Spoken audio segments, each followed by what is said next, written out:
Muy buenas tardes. Sean bienvenidos al Ateneo de Santander, que esta tarde tiene aquí como invitada de excepción a la periodista y novelista, puesto que acaba de publicar su primera novela, María Luisa García Franco. La trayectoria periodística de María Luisa es realmente excepcional, puesto que ha trabajado tanto en periódicos clásicos como el diario Ya, y luego como corresponsal del diario ABC en el País Vasco y también colaborando desde el País Vasco con muchas publicaciones. Por tanto, ella, madrileña de nacimiento, es una experta en la etapa más dura y más negra del terrorismo en el País Vasco. Y nos va a presentar hoy aquí esta novela, Mejor no contarlo, que está lógicamente basada en el conocimiento que ella tiene del problema que ha creado el terrorismo etarra en Euskadi y en general en España. Y viene para presentarla, y por eso yo no me voy a extender mucho más, Iñaki Arteta, que es un cineasta, escritor también, pero sobre todo un director de documentales de también un gran impacto y gran interés sobre lo ocurrido en el País Vasco durante los años, entre los años 75 y 2010. ¿Perdón? Bien, como digo, tiene una serie de documentales que yo me atrevo a decir que es una lástima que los grandes medios de comunicación, las grandes cadenas de televisión, no hayan proyectado y difundido en horarios de máxima audiencia, puesto que son realmente una descripción muy interesante, muy vívida de lo que ha supuesto el terrorismo en el País Vasco. Yo ya sin más les dejo, sí decirles que en la entrada se está vendiendo esta novela, Mejor no contarlo, y que estoy seguro que al finalizar la conferencia la autora estará encantada de firmar aquí ejemplares. Muchas gracias por su presencia hoy aquí en el Ateneo y sean bienvenidos al Ateneo Santanderino.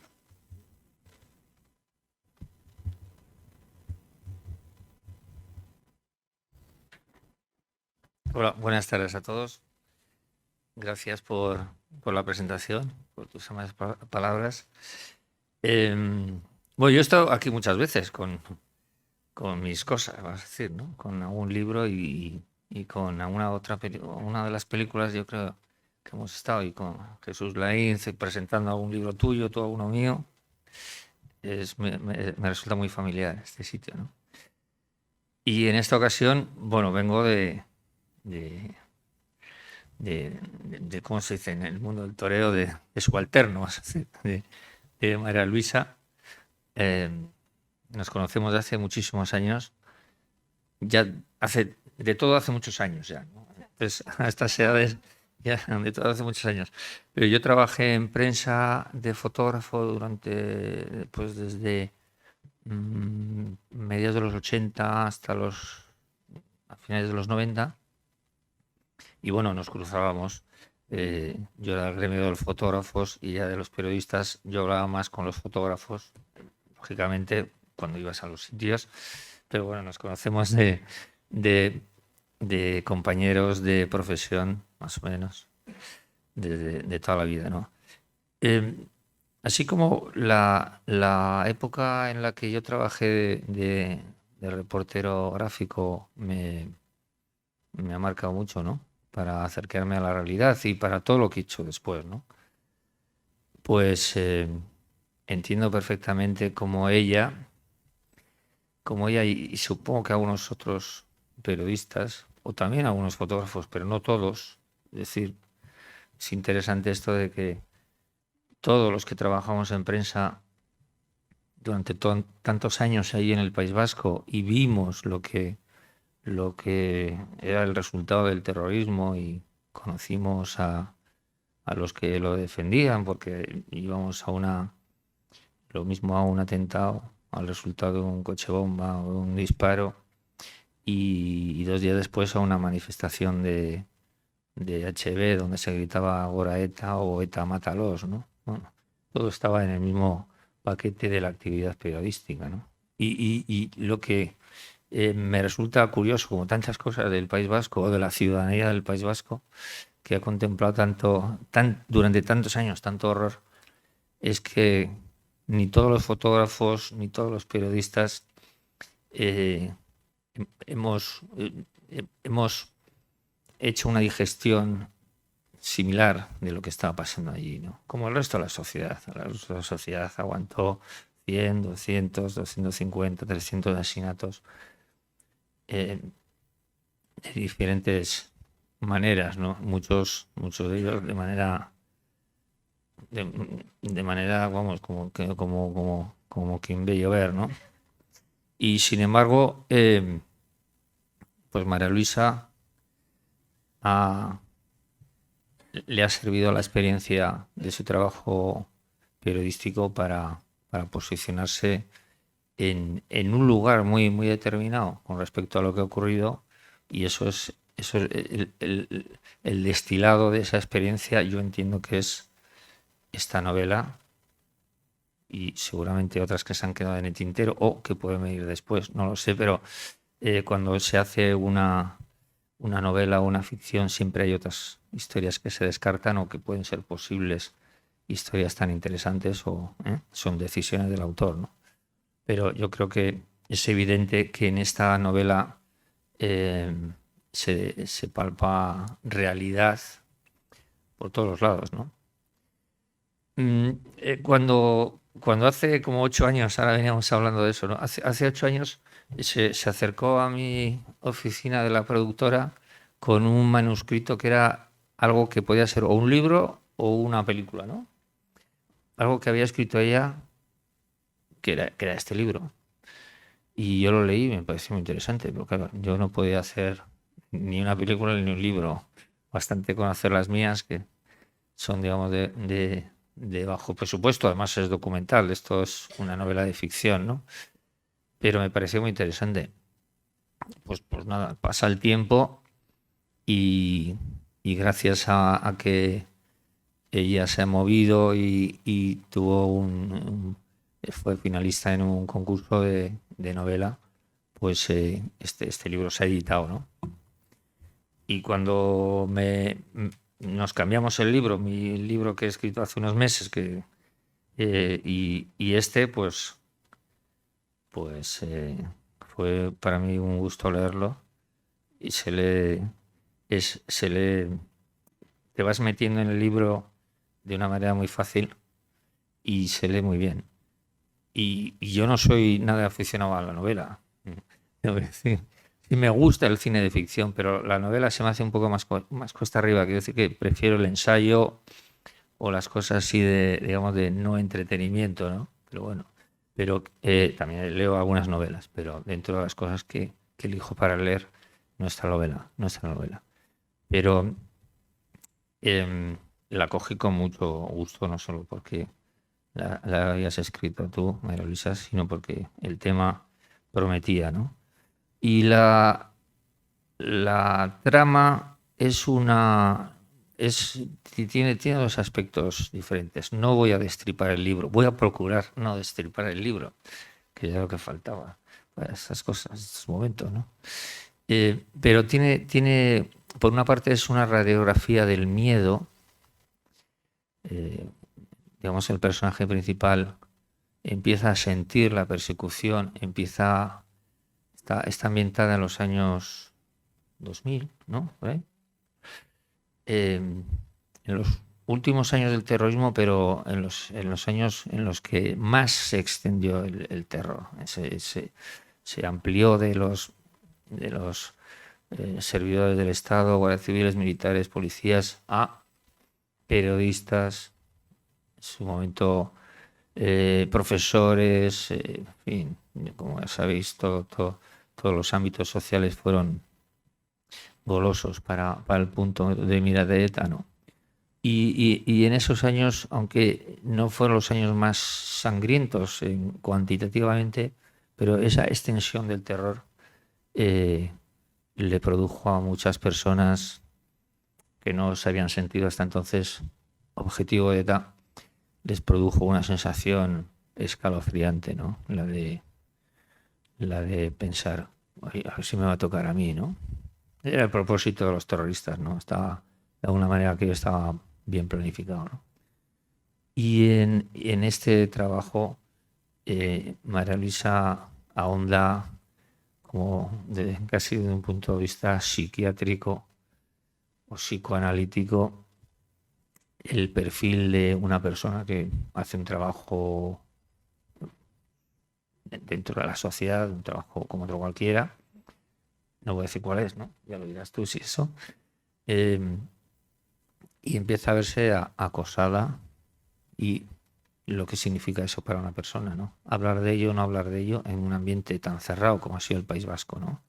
Donde uno no podía decir no solo al marido o a los familiares, me está pasando esto o creo que me va a pasar esto, porque eso ya encendía las alarmas y ocurrían, todos sabíamos que ocurrían.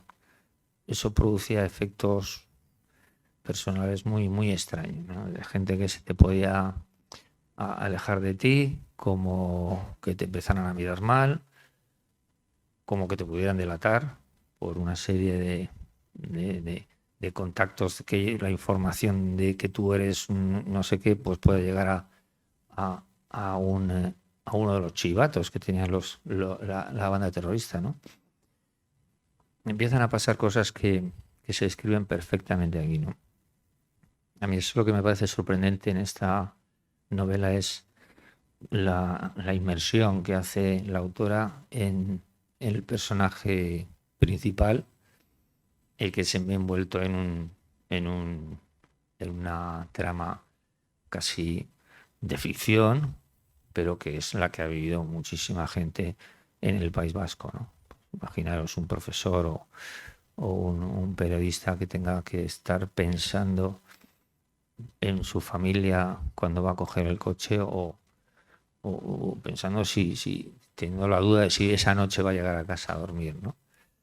Y eso ha ocurrido muchas veces. Muchas veces eso se ha cumplido, es decir, ETA cumplió esa autoprofecía de muchos de pensar que le podía pasar algo terrible, pero en otra mucha gente, pues ese miedo, pues al final resultó que se libraron de ser víctimas, pero les condicionó absolutamente la vida, ¿no? Como ya sabéis, pues mucha gente se marchó del País Vasco, otros cambiaron de domicilio, cambiaron de domicilio a una autonomía cercana como es esta. En Castro había más ertzainas que en toda Vizcaya viviendo, porque la frontera pues les protegía, ¿no?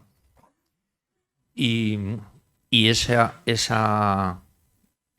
evolución de conocer una posibilidad de ser objetivo de ETA a todo lo que implica, pues es una de las partes importantes de este libro, y descrita, como digo, con detalle, de precisión, y en el que y con una capacidad de empatizar grande, ¿no? Porque te ves rodeada de todos esos detalles cotidianos que te hacen ver cómo alguien puede pasar las canutas y encima no tener la oportunidad de poderlo contar, ¿no? O de que a alguien le pueda ayudar, ¿no? La otra parte del libro tiene que ver con la manera de actuar de los terroristas, ¿no? Que también yo también me he documentado sobre eso, y encuentro que tiene también mucho interés, y yo creo que para un lector puede resultar bastante novedoso, ¿no? Los entresijos de la actividad terrorista, de los chavales que empiezan en la Cale Borroca haciendo pequeñas acciones o un poquito más violentas, pero que van escalando en la estructura de ETA y se van integrando en esa atmósfera en la que no existe el mal, sino si existe objetivos a los que hay que liquidar. si se puede y si no va por otro. O sea, en esa especie de trabajo que tenía el terrorismo de generar el miedo y de cumplir sus promesas de aniquilar a sus presuntos objetivos, ¿no? Y esa parte también resulta interesante, eh, yo creo que para el gran público, ¿no? Para la gente, yo porque me he estudiado muchas cosas de estas también, ¿no? Pero yo creo que también eso aporta un interés narrativo alto, ¿no? Y aunque sea un libro de ficción y la trama, como muchas historias reales, son buenas ficciones, ¿no? Incluso la ficción y la realidad, pues de eso se puede hablar mucho, ¿no? Sí, ¿dónde hay más verdad? Si en la ficción o en la realidad. La ficción imita la realidad y la realidad, pues a veces supera la ficción, ¿no? Pero aun siendo la ficción y aparentemente una trama de película, de thriller, pues está basada en cantidad de hechos reales, ¿no? Bueno, yo creo que cada hito que se nombra en el libro, a mí por lo menos me resultan conocidos de hechos reales que han pasado. Incluso la protagonista, que es mujer, pero tiene que ver con con un personaje masculino, creo yo, ¿eh? Creo yo. Tampoco- Y, ¿no? Pero bueno, da igual, eso es lo de menos, ¿eh? Pero la, la conjunción de esas dos tramas, la de la víctima y la de los terrorismos, la evolución en unos pocos, no sé si meses, no sé si llega a algún año en el que se van moviendo en paralelo las historias de los personajes, pues lo hace una trama, yo creo que funciona milimétricamente y aporta muy buenas informaciones. Además de aportar buenas informaciones, yo creo que deja bien claro quién eran los asesinos, su vulgar mentalización de las cosas, del conocimiento de lo que estaban haciendo, y ni de la política, ni de nada, su vulgaridad de alguna manera, pero también su eficacia como asesinos y quién eran los perseguidos, sí, personas inocentes de cualquier profesión que podían ser atacados y ver cómo su vida en ese tránsito entre el que va desde que se siente el miedo hasta que pasan las cosas, pues se ve alterada todo se ve, bueno, un gran tsunami vital y eso yo creo es una información muy interesante para entender con esos microhistorias que al final dan la medida de lo que se ha sufrido con el terrorismo en el País Vasco. Bueno, pues nada más. Muchas gracias.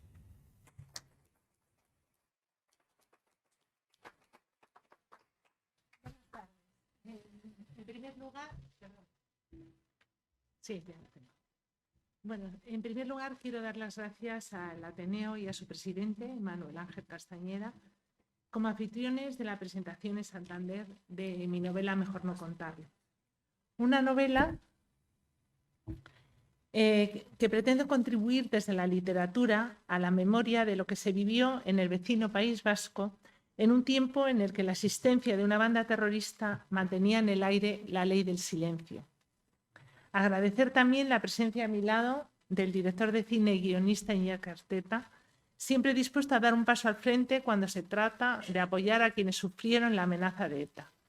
Sus documentales fueron pioneros en poner altavoz a las víctimas del terrorismo y ahora acaba de escribir un libro, Historia de un vasco, en el que cuenta su descubrimiento personal desde el seno de la sociedad vasca del hecho de que había otra realidad al margen de la que vivía la mayoría. Gracias finalmente a todos vosotros, a todos los que habéis venido a escucharnos, porque vuestra presencia aquí contribuye a mantener la memoria de quienes sufrieron el terrorismo de ETA en un momento, el actual, en el que desde las mismas siglas que defendían algunos de los que fueron asesinados, se colabora con el blanqueamiento de quienes nunca condenaron los crímenes. La idea de escribir Mejor no contarlo fue madurando en mi cabeza mucho tiempo antes de sentarme delante del folio en blanco. A lo largo de los 25 años, durante los cuales fui corresponsal en el País Vasco, los 5 primeros para el desaparecido Diario Ya y los otros 20 para ABC, conviví con personas amenazadas del ámbito de la política, de la judicatura, de la empresa y del periodismo que coincidían en la opción de no contarlo, porque lo que cabía esperar en aquellos años de la sociedad vasca no era solidaridad, sino distancia. Ese es el germen de este libro. El motivo por el que elegí a una juez como protagonista fue porque los jueces vivieron de una forma intensa la situación que yo había visto vivir a otras personas señaladas como objetivo por ETA. Al igual que los demás, hicieron frente a la indiferencia social y a la falta de protección institucional. Pero el temor a un atentado fue, en este caso, algo más concentrado en el tiempo, porque se dio la circunstancia de que en los últimos meses de 2001 los nombres de 80 jueces, nada menos que 80, aparecieron en la lista de objetivos que localizó la Ertzaintza al desmantelar el Comando Burruntxa. A pesar de esos indicios policiales tan claros sobre las intenciones de ETA, solo unos pocos, aquellos cuyos datos en poder de la banda terrorista hacían presuponer que se preparaba de forma inminente un atentado, recibieron protección. Para el resto, no hubo más que consejos básicos, como mirar debajo del coche o cambiar itinerarios, hasta que ETA mató a uno de ellos. Fueron meses de mucha tensión entre los jueces que ejercían en el País Vasco, conscientes de que ETA había decidido ir a por ellos, pendientes de las personas que les vigilaban sin mucha discreción en las esquinas de sus casas o dentro de coches aparcados en los recorridos habituales. Y esos jueces no eran soldados de ningún bando en ninguna batalla, sino seres tan humanos como mi protagonista, una juez madre de familia a la que casi le daba un infarto cada vez que tenía que llevar a su hijo pequeño al pediatra, ante el temor de que al girar la llave del coche, una bomba, Lapa que tal vez no hubiera detectado al mirar los bajos del coche, matara a su bebé. Y eso ocurría mientras la sociedad vasca vivía su vida como si no pasara nada. En ese escenario real, yo he urdido una trama de novela policíaca, con 3 protagonistas, una juez amenazada por ETA, el pistolero que la elige como objetivo y el infiltrado que intenta evitar el atentado. Pero lo que he escrito no puede considerarse una novela policíaca sin más, porque mi referencia ha sido la literatura periodística que empezó con fuerza en los años 60 en Estados Unidos y que ahora se abre paso también en series de televisión. Como hiciera Truman Capote en su obra maestra A Sangre Fría, yo me he valido de los instrumentos de la literatura y de los del periodismo para ahondar en la condición humana de las víctimas e intentar explicarme primero a mí misma y después a los lectores qué reflexiones internas pudieron haberse hecho los asesinos que les permitieron matar sin cargo de conciencia. Y también he indagado en muchos hechos reales para crear unas circunstancias vitales con infinidad de matices que hicieran entendible cómo alguien da el paso al abismo que supone infiltrarse en ETA. Escribir literatura periodística me ha parecido una experiencia apasionante y creo que el género irá más, porque la información es cada vez más impersonal y a los lectores les sigue interesando que les cuenten una historia. Contar una historia. Eso fue lo que le pidió el director de periódico don Basilio en la novela de Carlos Ruiz Zafón, El juego del ángel, a un redactor novato. Tráigame una historia, no un discurso. Si quiero sermones, iré a la misa del gallo. La interpretación de esa frase leída en una novela ha sido para mí una referencia profesional. Por eso, y por mucho más, creo que las novelas, además de entretener, tienen mucho que aportar, y mi ambición, con Mejor no contarlo, es que los lectores encuentren en ella algo que recordar. Termino con una referencia familiar a Cantabria, tierra de mi abuelo materno, Pedro Zúñiga, nacido en Abadilla de Cayón, de quien me gustaría pensar que heredé el arrojo que a él le llevó a aventurarse al otro lado del Atlántico. Y una mención final a la Bahía de Santander, donde tanto he disfrutado navegando a vela, no siempre con vientos bonacibles. No os voy a entretener nada más, pero lo que me gustaría es responder a todas las preguntas que queráis hacerme, porque es un tema que me parece interesante y es una de las historias que quedan pendientes de contar respecto a un tiempo en el que, como imperaba la ley del silencio, las historias no circulaban de padres a hijos, no circulaban, entonces han quedado en el aire y por eso me parece que aportan mucho las novelas que se están escribiendo sobre esto. ¿Alguna pregunta?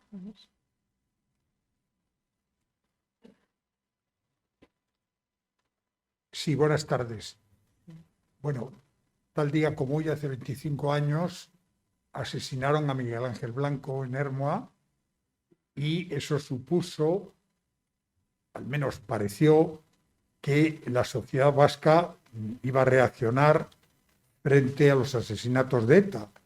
Aquello duró muy poco y la pregunta concreta es ¿qué explicación cualquiera de los dos o los dos que estáis aquí, que conocéis bien el País Vasco, qué explicación hay a la, en mi opinión, colaboración de una gran parte de la sociedad vasca a los crímenes de ETA? Mira, yo cuando viví el asesinato de Miguel Ángel Blanco como periodista de ABC, yo creí que el terrorismo había acabado, porque cuando veía que los ertzainas se quitaban la careta, cuando veía a toda la gente protestar en la calle, digo, esto es el final. Sin embargo, duró muy poco esa revolución, porque yo digo que el PNV, aunque ahora en el homenaje a Miguel Ángel Blanco ha hecho unos discursos muy conciliadores, al PNV entonces al menos, no voy a hablar del presente, que no lo conozco, pero entonces al menos se demostró que no le interesaba que ETA desapareciera sin un intercambio de algo, de negociación o de algo. Porque a los pocos meses, cuando parece que estaba ETA en el acorralero, estaba acosada por la sociedad vasca, pues ellos firmaron el pacto de Lizarra con ETA y sus brazos políticos. Entonces quisieron resucitarla, como también después de que desapareciera en principio también de forma casi determinante ETA cuando cayó la cúpula de Vidar, también precisamente el PNV salió en su auxilio. Y esto, realmente ha habido esa colaboración porque ellos han considerado que eran los suyos, unos suyos descarriados, porque realmente no voy a decir que todos los del PNV estuvieran de acuerdo con que se matara a nadie, pero unos suyos descarriados, pero que entendían que eran su familia. Muchas veces cuando nuestra familia hace algo malo les arropamos aunque sea malo. Pues con esa idea, entonces al final han contribuido a que esto se eternice, porque si no hubiera habido esa colaboración, no tenemos más de 50 décadas de asesinatos. Entonces, la explicación por mi parte es esa de por qué ha habido ese apoyo. ¿Quieres decir algo más al respecto? Bueno, claro. Estoy contigo, claro. Pero sí, efectivamente yo creo que la participación del nacionalismo vasco, del Partido Nacionalista Vasco, es fundamental para la duración del terrorismo en España, en el País Vasco. Claro. Es decir, si el PNV se hubiera opuesto, no cuando Miguel Ángel Blanco, sino muchísimo antes, pues no hubiera durado aquello. Está claro. También hay una colaboración tampoco desdeñable de la izquierda en nuestro país, ¿no? Que contemplando el inicio de ETA en el franquismo como elemento antifranquista, pues tenían objetivos más o menos comunes o paralelos y esa también pretendía pretendido perfil de ETA, de socialismo tal, pues yo creo que eso también ha ayudado a que no solo el nacionalismo, sino gran parte de la izquierda de este país pues haya estado contemporizando demasiado tiempo con los terroristas, ¿no? Y efectivamente el punto hace 25 años, mientras salía la gente en Bilbao en masa a protestar por el asesinato, pues el Partido Nacionalista Vasco ya estaba pensando que aquello podía ser un problema para ellos y montaron efectivamente el pacto con los terroristas en el pacto de Izarra, ¿no?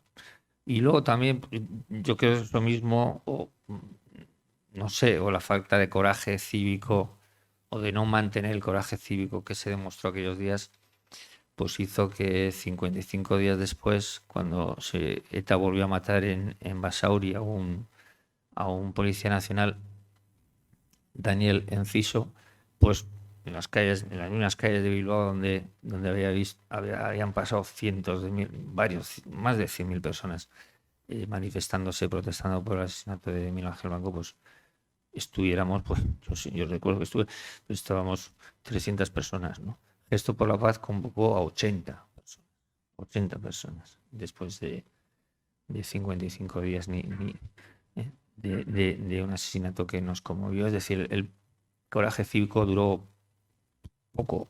¿Por qué? No lo sé por qué duró poco. Sí que de alguna manera se desactivó, por lo menos en el País Vasco, y de eso tiene la culpa el Partido Nacionalista Vasco, pero en el resto de España, pues, bueno, pues, no sé, la distancia, la geografía es importante en esto, creo yo. Es decir, a medida que uno se alejaba del País Vasco, parecía que esto era otro mundo, ¿no? Y la gente estaba a sus cosas, ¿no? Todo eso junto ha sido, pues, el gran desastre de nuestra historia reciente, ¿no? Buenas tardes. Sí, según nos alejaba estaba más seguro, pero en Santander teníamos familiares en el País Vasco. Y yo recuerdo perfectamente el marido de una prima de mi madre, con los que nos tratábamos habitualmente. De repente llegaron a casa aquí a Reina Victoria a las 3:30 de la tarde. Él era catedrático en Bilbao, con lo puesto, absolutamente con lo puesto, ni cepillo de dientes, porque le habían avisado que al salir de la facultad no bajara al garaje, que saliera por la puerta principal, que ya le iban a recoger. Y le recogió su mujer, que la encontraron en un supermercado, amigos, y se vinieron para Santander y llegaron a las 3:00 con lo puesto, porque estaba amenazado y creemos que es que tenía una bomba en el coche. En otra ocasión fuimos al entierro de Llorente, a Bilbao, el inspector de policía que mataron, que hacía la primera comunión, su niña 2 días después, y pensábamos ir a la primera comunión, y nos aconsejaron que los coches con matrícula de Santander los separáramos un poco y que luego abandonásemos la iglesia escalonadamente. Y para colmo nos cogió una huelga de majefesa que nos paró el tráfico. Y pasamos un miedo horroroso. No me extraña nada, no lo admito, ¿no? O sea, no me gusta, pero no me extraña nada que la gente de Bilbao ni se manifestara, ni hablara de ello, porque los demás, o sea, a 100 y pico kilómetros teníamos muchísimo miedo. Muchísimo. Y yo me educo en el País Vasco, ¿eh? Yo estoy interna en Zalla, o sea, yo tengo mucho cariño al País Vasco. Sí. Muchas gracias. Sí, una de las cosas que yo cuento en mi novela es cómo las personas señaladas por ETA eran plenamente conscientes de que querían matarles.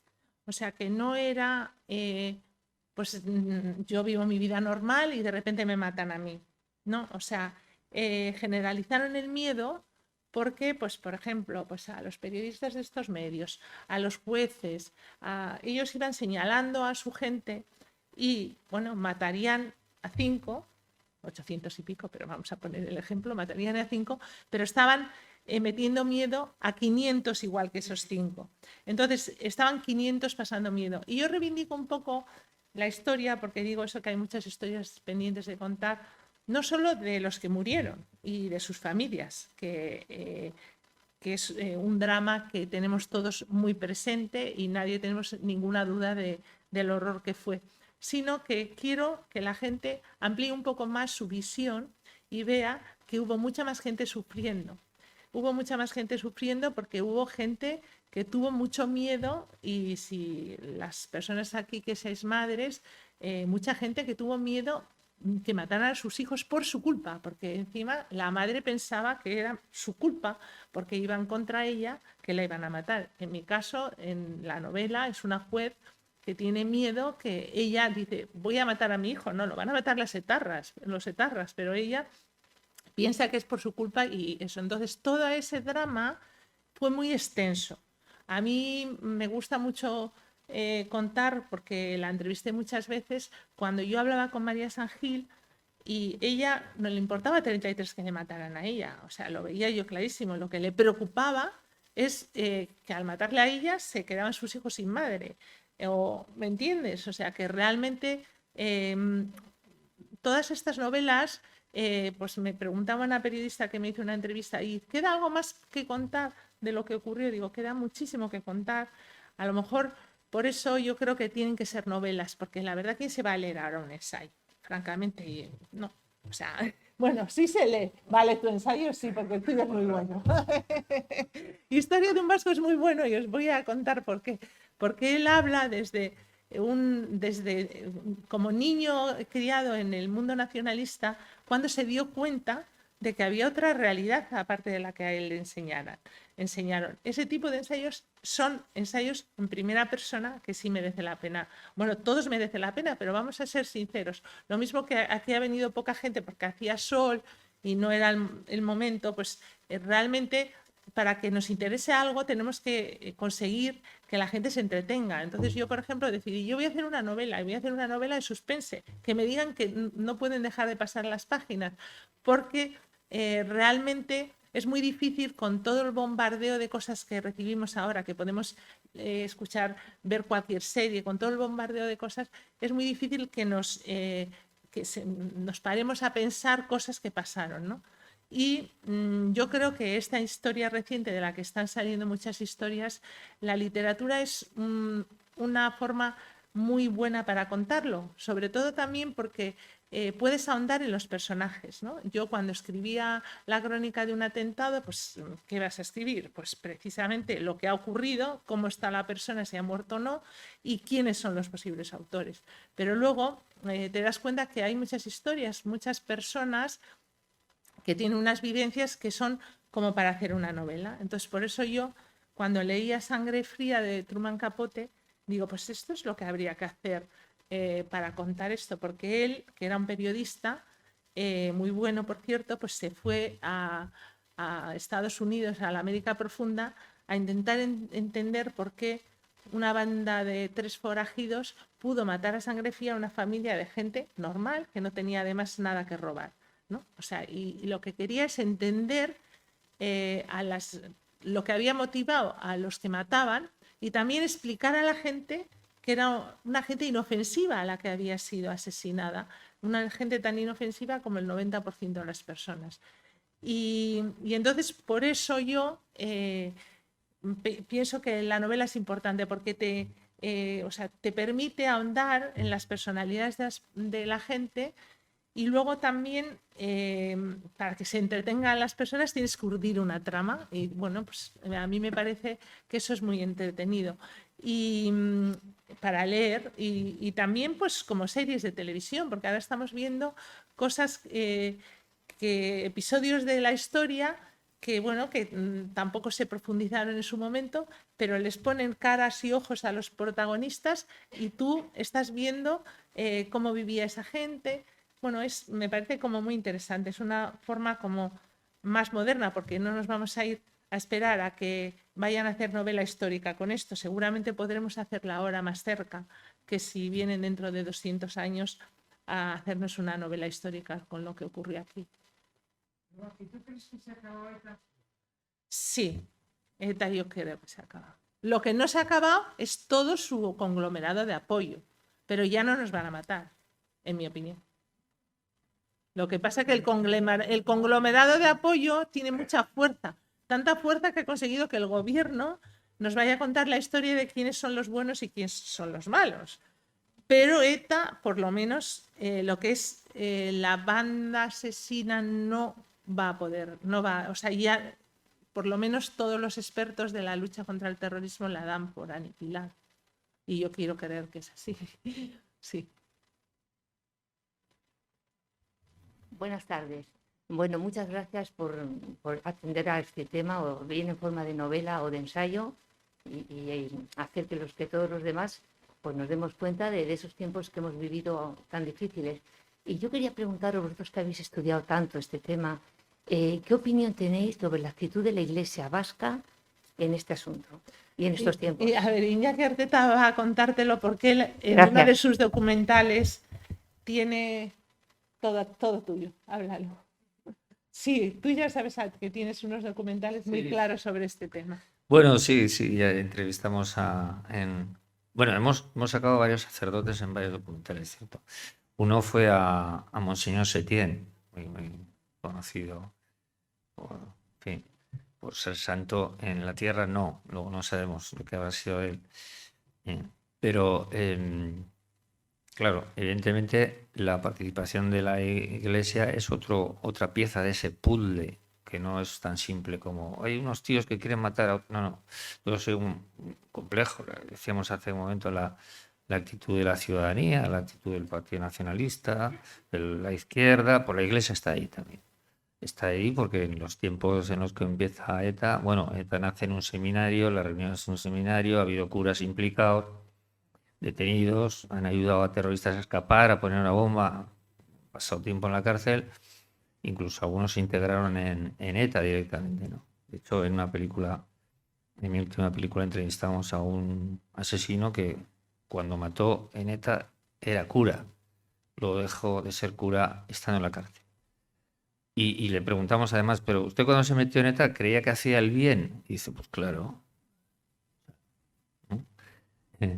Esa es la mentalidad del nacionalismo cruzado con una teología de la liberación en su momento, que era una corriente que influyó mucho a muchos terroristas en distintos lugares del mundo, ¿no?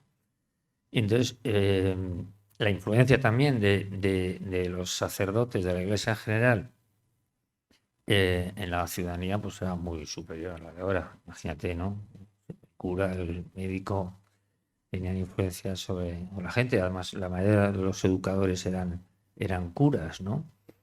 Y todo eso también ayudó a generar esa cultura de entender el terrorismo, ¿no? De esos jóvenes, entonces eran jóvenes idealistas que por una patria que había sido perseguida desde hacía 1000 años, lo que fuera, da igual el número, pero se consumía muy bien el relato de ese falso de un pueblo perseguido, y entonces era hasta cristiano, ¿no? Entender que era legítimo asesinar al enemigo por el bien de algo superior que era el pueblo, ¿no?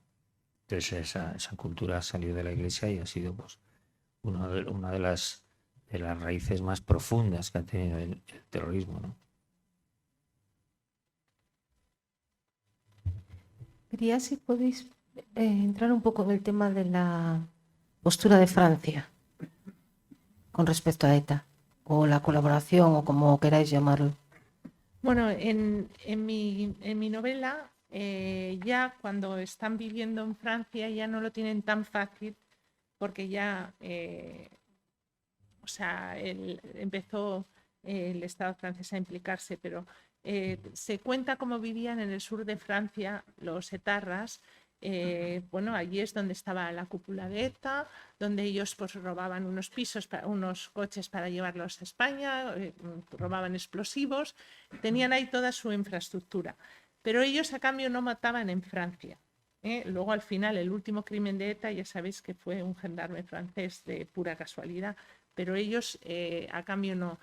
La postura de Francia fue pues de tal colaboración que allí ya sabes que se pagaba el impuesto revolucionario sabiéndolo todo el mundo y tal y cual. Todo esto ocurrió hasta que la juez Lebert, la juez antiterrorista de París, se entrevistó con un guardia civil que es el que escribió el libro sí, bueno, no recuerdo el nombre, porque en la Guardia Civil había gente como muy preparada y fue a explicarle a la jueza antiterrorista de París, Lauren Lebert, qué es lo que, o sea, significaba ETA realmente. No que eran, pues, gente que defendía unas ideas políticas y que, pues, a lo mejor no eran asesinos sin más, ¿no? Y entonces, desde entonces, la jueza antiterrorista de París sí que tuvo una actitud como, bueno, pues investigó muchísimos crímenes y detuvo muchos estos. Entonces, bueno, realmente ha sido una cuestión diplomática que ha hecho que también durara ETA tantos años, tantas décadas. Pero en estos momentos, por ejemplo, al final ya también ETA se acabó porque ya no existía esa colaboración. Ahí hubo un movimiento importante al final. O sea que te quiero decir que gracias a Dios eso se fue corrigiendo. Sí, pero al principio, recordar que Garaycochea, por ejemplo, cuando empezaron a haber extradiciones, cuando era Garaycochea presidente del gobierno, se quejaba. O sea, bueno, poco a poco eso fue una inercia, fue durando mucho, pero al final de ETA ya no había esa colaboración. Hola María Luisa, bueno, felicidades por su novela, por atreverse de alguna manera, pues bueno, yo creo que a relatar de forma literaria, pues bueno, la emoción o la historia de un capítulo tan importante en la historia de España. Mi pregunta es quizás un tanto, exige quizás o le pide una respuesta más bien intuitiva, y es el hecho de saber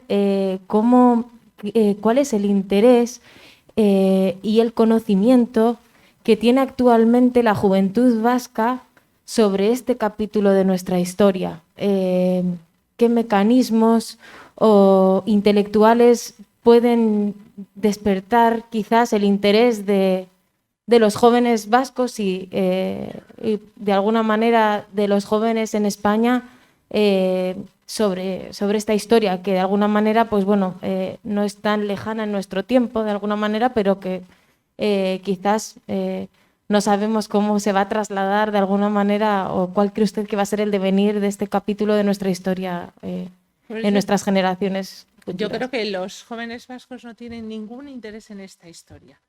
Pero a lo mejor, por ejemplo, tus hijas cuando están en esas asociaciones que están en Cataluña, ¿tratan de estos temas? Sí, bueno, yo creo que hay jóvenes, pero pocos, ¿no? Que se Sí. interesan, es cierto, ¿no? Pero pocos, ¿eh? Muy O pocos, sea, sí. la gente que se interesa no es la gente del montón, sino la gente que está muy implicada porque lo ha vivido muy de cerca o por algo así. Porque lo demás, entre que en las casas no se hablaba, porque no se hablaba, o sea, cuando dice no se hablaba de política, entre comillas, no se hablaba de los asesinatos. En las casas, en las comidas, había habido un atentado y tampoco se hablaba mucho. Con lo cual, los niños de aquel entonces no lo han ido viviendo como un problema de ellos, porque no se trasladaba a la calle, ¿no? Entonces, realmente me parece muy difícil que esto les interese a los jóvenes, es que no les interesa, o sea que realmente captar su atención va a ser muy difícil. Primero porque hubo unas maniobras aquí de contárselo en los colegios, pero al final como van hasta los etarras a contarlos al colegio, vete tú a ver qué versión les van a dar, ¿no?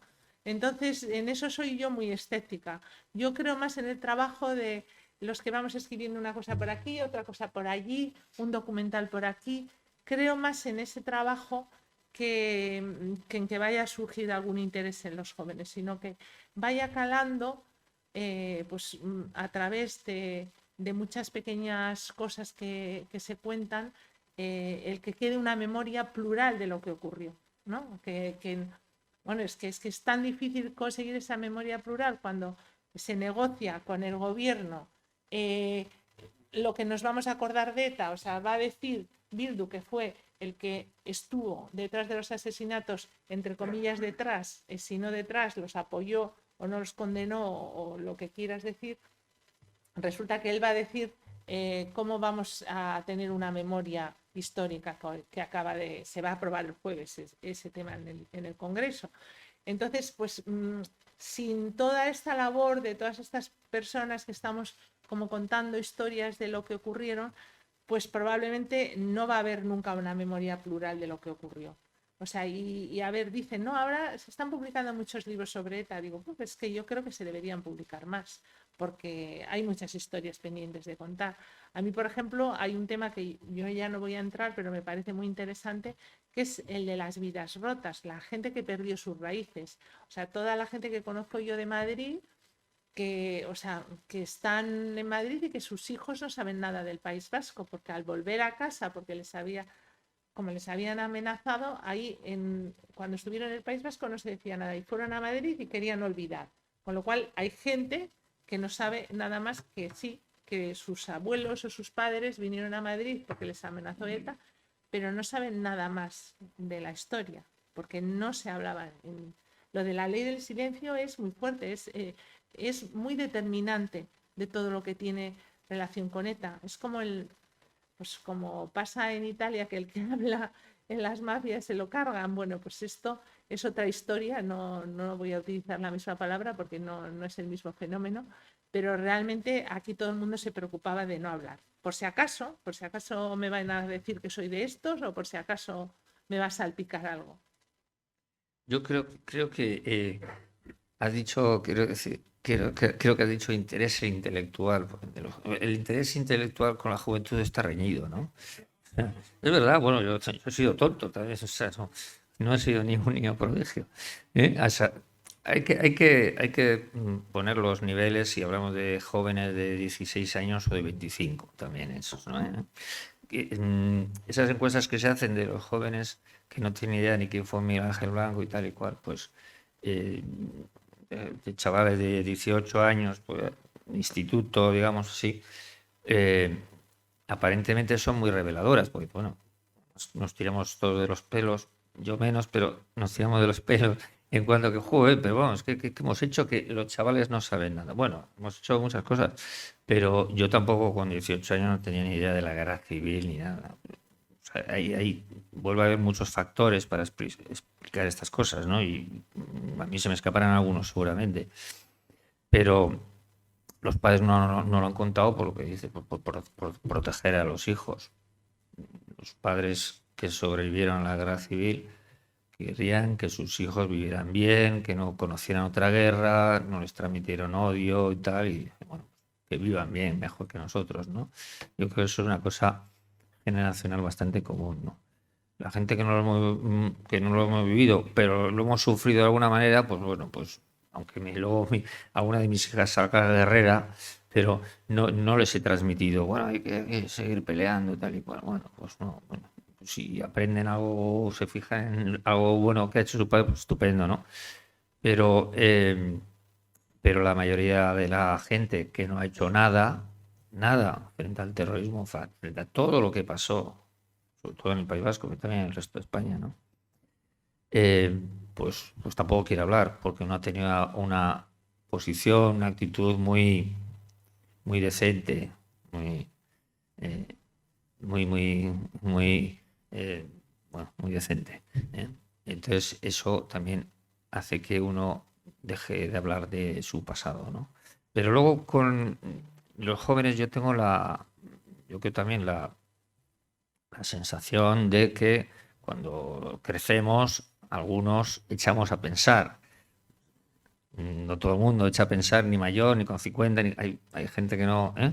Pero quiero decir que todos tenemos una evolución, una posible evolución, y habrá escritores de la edad de nuestros hijos, habrá historiadores, habrá periodistas que dejen su huella, o que dejen su huella, pero de una historia que no han vivido, ¿no? Los historiadores hablan de historias que no han vivido, naturalmente. Y eso ocurrirá. Yo no tengo ahí ninguna duda al respecto. Ahora, entre todo lo que estamos diciendo, más la confusión de o sea, un gobierno que está negociando con unos que dicen, los mayores dicen que son terroristas, pero si fueron terroristas, pues tampoco les recibirían en la Moncloa, ¿no? O sea, luego no habrán hecho tanto mal, no habrán, no sé, o sea, la confusión que perciben a los jóvenes ya no les va por los libros de texto, ni porque les echen unos mítines ahí sus padres, ni nada. No, es porque la atmósfera actual es muy confusa para los jóvenes, ¿no? Pero hablábamos antes de la ficción, ¿no? O sea, la ficción no es ficción versus ensayo, no es una cosa contrapuesta a otra, porque es cierto que y yo he escrito ficción, ¿eh? Y de hecho, ya te contaba antes que tengo un guión de ficción que he estado trabajando estos años. La ficción es un vehículo poderosísimo para transmitir historias, ¿no?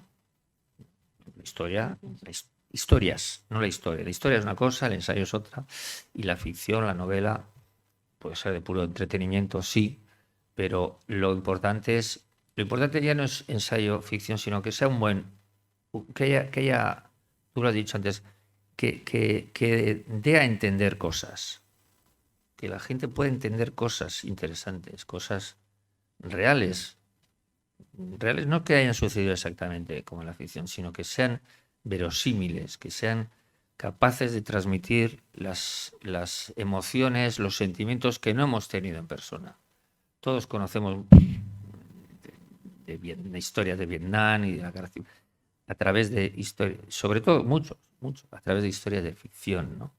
Y la ficción llega más a los jóvenes también, ¿eh? Y yo ahora estoy haciendo un trabajo de jóvenes, que el año que viene lo veréis, un documental con jóvenes, y he entrevistado jóvenes, y lo que saben del País Vasco me dicen, bueno, yo he visto Patria, he visto no sé qué, un documental de Amazon, bueno, han visto como 4 o 5 cosas que han salido en estos pocos últimos años, y eso les da buenas informaciones. Es decir, si hay que hacer ficción, no se trata de hacer puro entretenimiento, que hay quien lo hace. Con este tema no lo creo. Pero sí transmitir cosas verosímiles, cosas que tengan valor histórico incluso, o valor real, o no alejarse de la realidad, no ser frívolo. Eso es lo que tiene el poder de la ficción.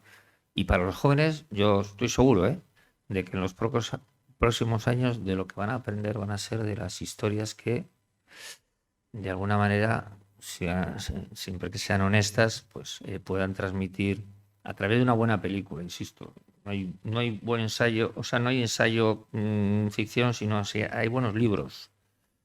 Y en cine o en series hay buenas historias, buenos materiales. No da igual que sea ficción que documental, ¿no? Entonces, la ficción es interesante para los jóvenes. Y habría que hacer más, pero como eso cuesta mucho dinero, pues las cosas llevan otro ritmo, ¿no?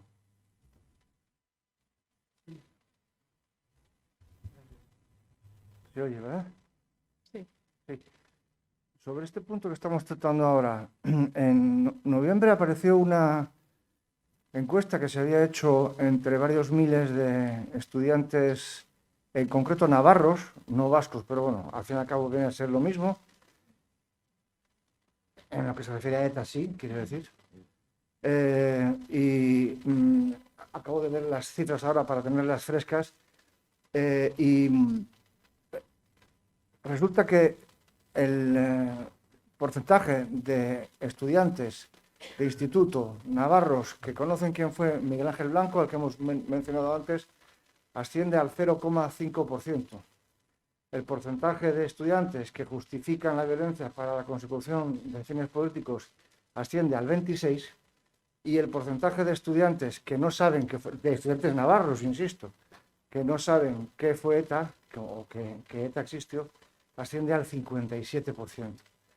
Entonces, aunque Iñaki, que es mucho más joven y optimista que yo, cree que estos jóvenes con el paso del tiempo madurarán o arrancarán a pensar en el caso de alguno de ellos, yo soy algo bastante más pesimista, porque nos encontramos con que estos jóvenes que hoy ya tienen 18, 19 y 20 años, que por lo tanto pueden votar, su opción mayoritaria es Bildu, o Sortu, como se llame ahora. La opción mayoritaria de los jóvenes vascos es Bildu, es Sortu. Y lo interesante de la cuestión es que la propaganda de Bildu, o de Sortu, como se llame, ya no se centra en la reivindicación clásica del separatismo, sino en el feminismo, en el calentamiento global, en la ecología, en la ideología de género y en otra serie de cosas que no tienen nada que ver con el ideario clásico del partido separatista, pero que es lo que está de moda, digamos, entre la juventud progresista, y la gente vota a Bildu por eso.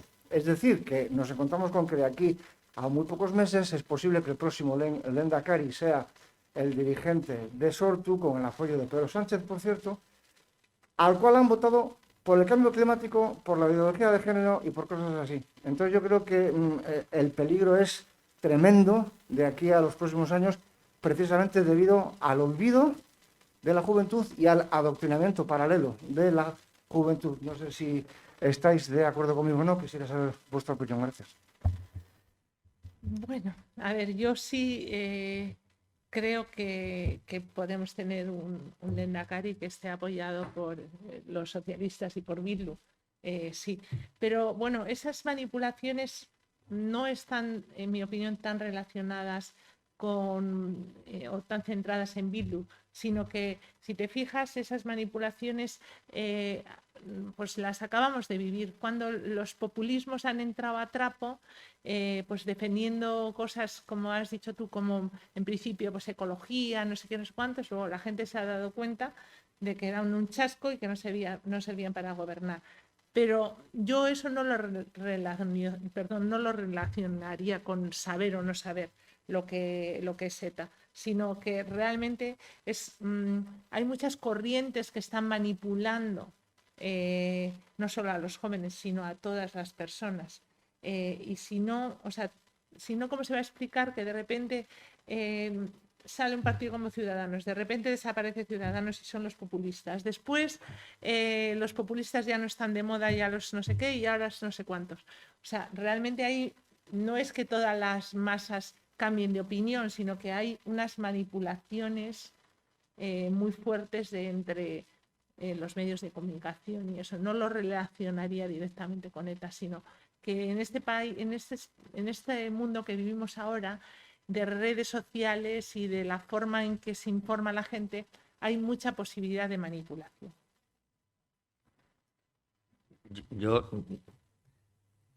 A mí me gustaría ser optimista, esto antropológico, ¿no? Pero no me da por tanto. Yo soy esperanzado, más que optimista. Es decir, si miras la realidad, es espantosa. En el País Vasco especialmente, en Navarra pues, también, ¿no? Es verdad que puede ser Otegi Lehendakari, puede no serlo, pero puede serlo, ¿no? Y es cierto, como dice María Luisa, que es que hay está todo en contra de lo racional, está todo en contra de lo que conocemos por democrático, ¿eh? Todo se tambalea, ¿no? En muchos sentidos. Pero y los jóvenes son carne de cañón, hemos sido carne de cañón. Yo podía haber estado en ETA y todos mis compañeros del colegio. Y cantamos miles y miles de chavales que tiramos el jersey al aire con aquella canción de Carrero Voló, ¿no? Pero tampoco dimos la vuelta al mundo. O sea, no. Quiere decir que esa juventud que no sabe de nada, pero capta influencias, que en este caso ahora son ecologistas y anticapitalistas y no sé qué.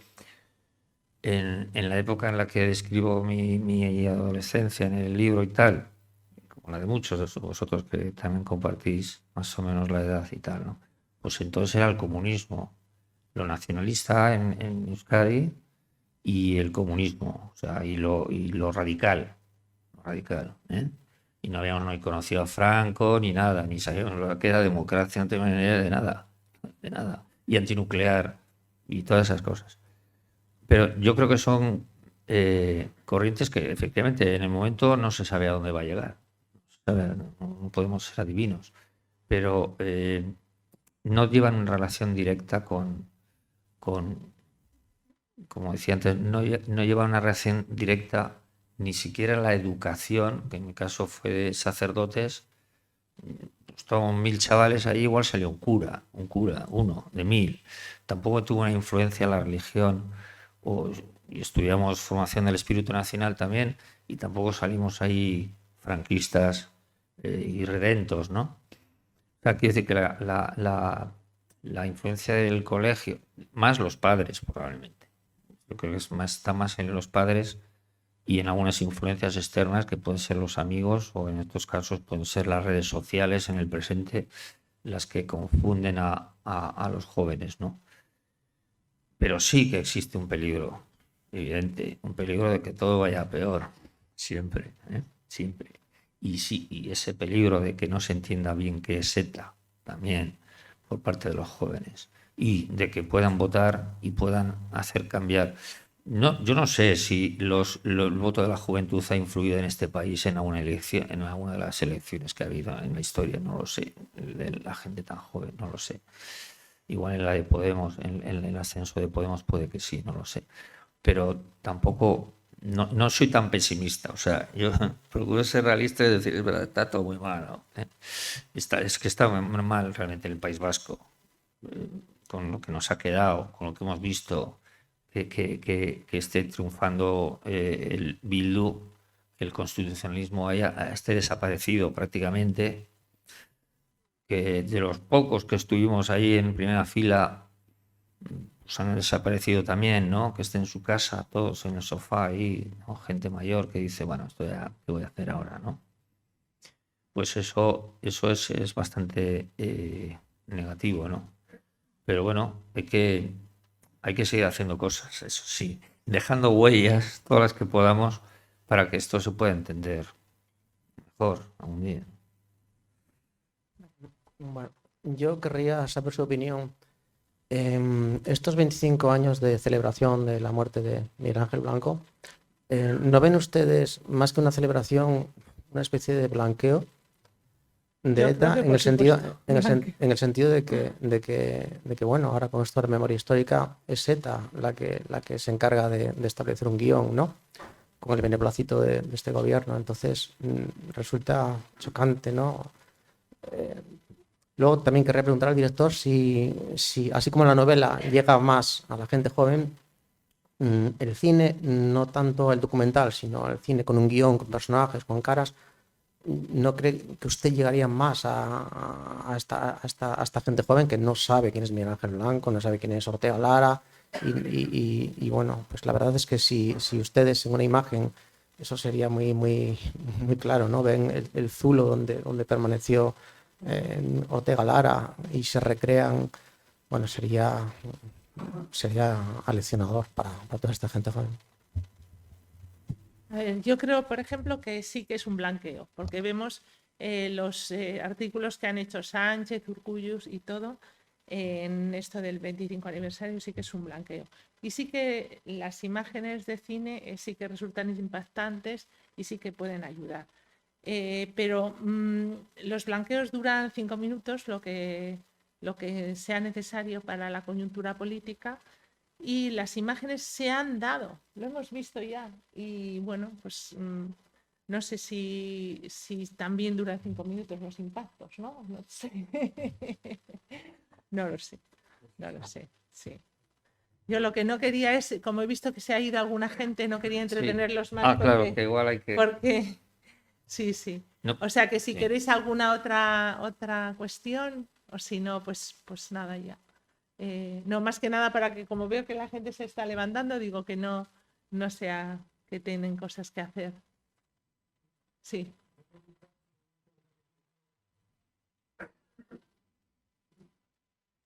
Preguntar si es posible que haya un paralelismo entre la sociedad vasca del momento en que nace ETA y que se desarrolla en los años posteriores y la época nazi, porque hay no sé. algunas características que creo que son comunes. Yo eso te dejo a ti, porque no lo sé. Bueno, claro, es que quitando lo cuantitativo del Holocausto y lo que tuvo que ver con lo nazi, o sea, los años anteriores a que el nazismo llega al poder, pues eso tiene un paralelismo con lo que ha pasado en el País Vasco en estos años. Gente perseguida, gente que va agrupándose en torno a los que parece que van a ganar, apartándose de las posibles víctimas. Todo eso se vivió en el País Vasco, ¿no? Y el fanatismo ideológico, pues también, ¿no? También es cierto en cuanto a la memoria que los judíos tardaron como casi 30 años, hasta los años 70, no dieron un testimonio de lo que les habían pasado a los supervivientes, porque, bueno, bastante tuvieron, algo de eso estábamos hablando ahora, es decir, bastante tuvieron los que sobrevivieron, o los hijos de los que sobrevivieron con lo que pasaron para levantar la voz y decir, "Oiga, esta fue mi historia", ¿no? Eso también está pasando ahora, ¿no? Lo que rescata María Luisa, yo en mis películas, otros que escriben también, ¿no? En rescatar esa memoria, que no pasen 30 años. Pero es cierto que todavía sigue habiendo miedo a destacarse en el País Vasco porque siguen gobernando los nacionalistas, no hay que olvidarlo.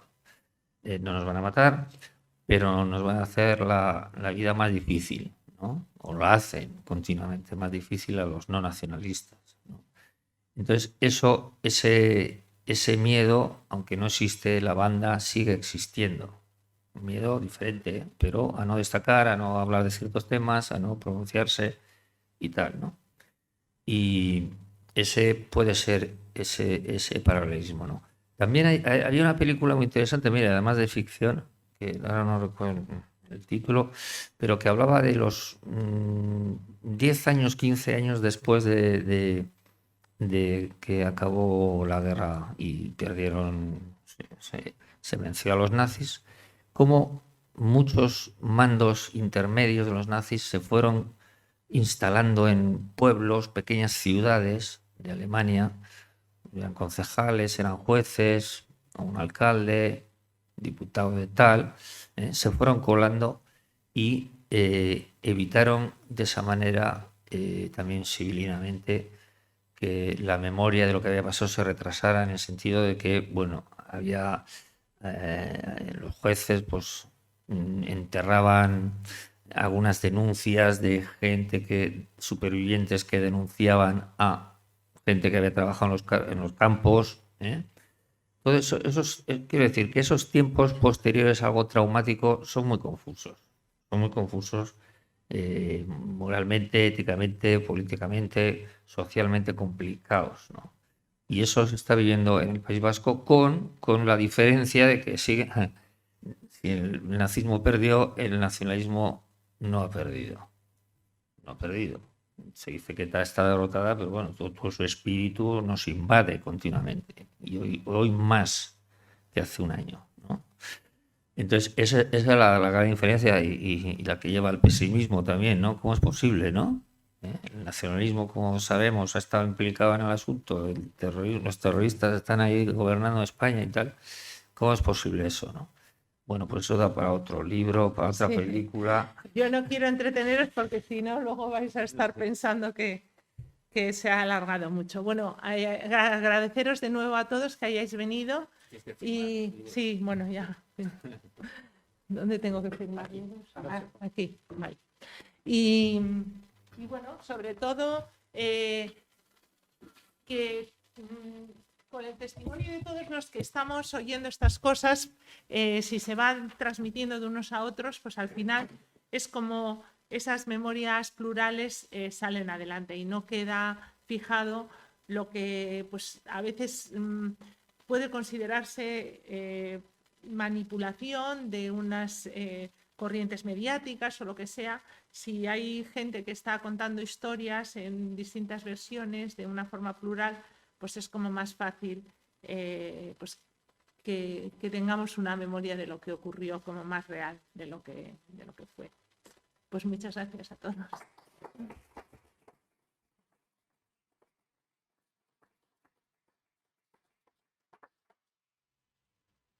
No sé qué me han puesto aquí que dice para que firme libros. Ah, vale.